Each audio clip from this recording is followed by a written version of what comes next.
जी हम यहाँ से भी माइग्रेट हो रहे हैं, प्रॉपर सिक्योरिटी मेजर्स अडॉप्ट किए हमने। आपसे भी रिक्वेस्ट है कि आप भी अपनी जान बचाएं, निकलें। जी जी, हमें कहा जा रहा है कि हम अपनी जान बचाएं। ये कितना बड़ा फिर से अटैक हो गया, ये फिर से अटैक हो रहा है। गाड़ी है एलओसी साथ में है, अभी उन्होंने दोबारा गोलाबारी करनी शुरू कर दी है। हम ये कहते हैं आप भी सेफ रहें, हमें भी सेफ रहने से लाइट। जी जी।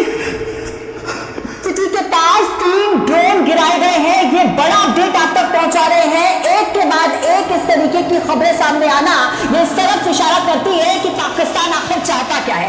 3 ड्रोन जम्मू यूनिवर्सिटी के पास गिराए गए हैं। हालांकि देखिए फिर हम कह रहे हैं कि लगातार यहां से भी जवाबी कार्रवाई की जा रही है, लेकिन पाकिस्तान के लिए एक के बाद एक।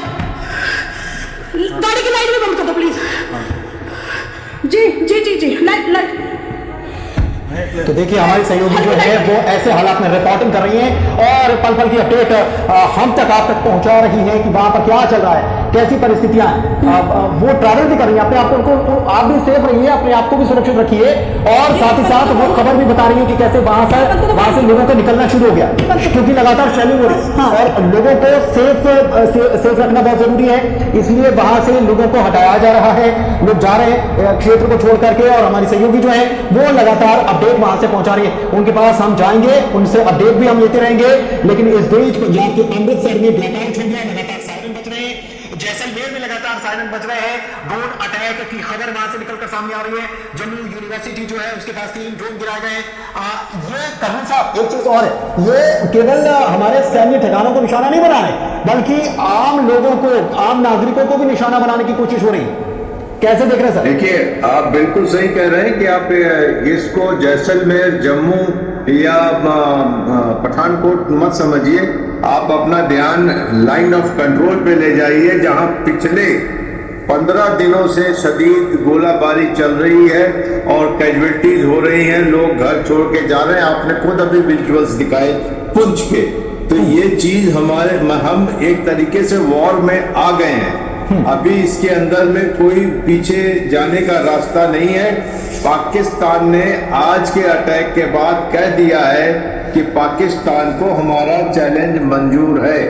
अब हमें आगे की कार्रवाई करनी पड़ेगी और जिस तरीके से हमारे शहरी मारे जा रहे हैं लाइन ऑफ कंट्रोल में, नियत शहरियों के ऊपर हेवी आर्टिलरी का बम्बार्डमेंट चल रहा है, उनके घर टूट गए हैं, लोग मारे गए हैं, घायल हो गए हैं, घर छोड़ के भाग रहे हैं। तो इससे ज्यादा वॉर के इंडिकेशन क्या चाहिए? जम्मू सेक्टर शामिल है, इसके अलावा कश्मीर सेक्टर भी है, लेकिन कश्मीर में गोलीबारी से भी निशाना बनाया जा रहा है। तो तीनों जगह पर एक साथ पाकिस्तान द्वारा किया गया हमला है और ये हमला एक साथ किया गया है। ये हमला शेलिंग के द्वारा किया गया है, आर्टिलरी द्वारा किया गया है, इसके अलावा यह हमला ड्रोन द्वारा भी किया गया है। तो 3 सेक्टर को निशाना गया है। अभी प्राथमिक जानकारी ये है और दो तरीके से हमले किए गए, ड्रोन से हमले किए गए हैं और शेलिंग के द्वारा हमले किए गए। कुल मिलाकर पाकिस्तान की यह कोशिश रही है कि भारत के जो इंस्टॉलेशन है उनको डिस्टर्ब किया जाए। लेकिन सबसे बड़ी खबर किशोर, सबसे बड़ी खबर इसमें यह है कि कोई नुकसान नहीं हुआ है। पूरे भारत को दे रहे थे तो पूरी तरह से सुनसान हो चुका था, वीरान हो चुका था। ये भी तस्वीरें हमने दिखाई, लेकिन अब कोशिश की थी कि वहां के जो मंदिर और गुरुद्वारे ध्वस्त हुए हैं। हम जब वहां पर रिपोर्टिंग कर रहे थे वहां से भी हमने कहा कि आप शाम ढलने से पहले ही यहाँ से चले जाए, क्योंकि एरिया को रेड जोन घोषित कर दिया है।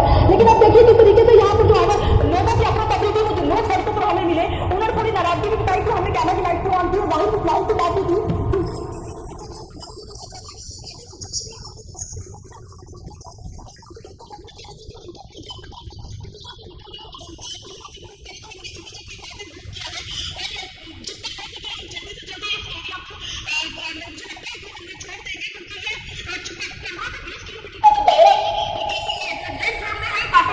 जो सिटी है यहाँ की खराब है और बहुत तेज धमाकों की आवाज किशोर यहाँ पर आ रही थी जब हम वहां पर खड़े थे और बहुत ज्यादा तेज धमाकों की, तेज गोलों की। लग रहा है कि कहीं ना कहीं नुकसान जो है फील हुआ होगा। हालांकि अभी कोई नुकसान की खबर नहीं आई है, लेकिन आप अपने आप को सुरक्षित रखिए, बहुत ज्यादा जरूरी है। और आप रिपोर्टिंग करिए, बहुत अच्छी बात है। ऐसे जगह पर रिपोर्टिंग करना पुलिस जब आप हर वक्त डर के साए में हैं और आपको खबरें भी लोगों तक पहुंचानी है। मैं इस वक्त एक चीज और मेजर साहब, मतलब मुझे ऐसा लग रहा है कि जो बॉर्डर के आसपास के इलाके हैं वहां पर जो लोग रहते हैं, अपनों को खोने का डर क्या होता है, मुझे लगता है कि उनसे बेहतर कोई नहीं समझ सकता, क्योंकि वो हर वक्त इस सिनारियों में, इस डर के साए में जीने के लिए मजबूर है। वहां की परिस्थितियों को आप थोड़ा सा समझाइएगा सर।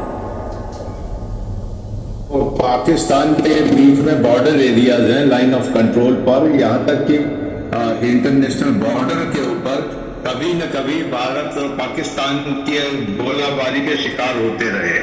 2021 के बाद थोड़ी सीज फायर थी जिससे थोड़ा सा रेस्पाइट मिला।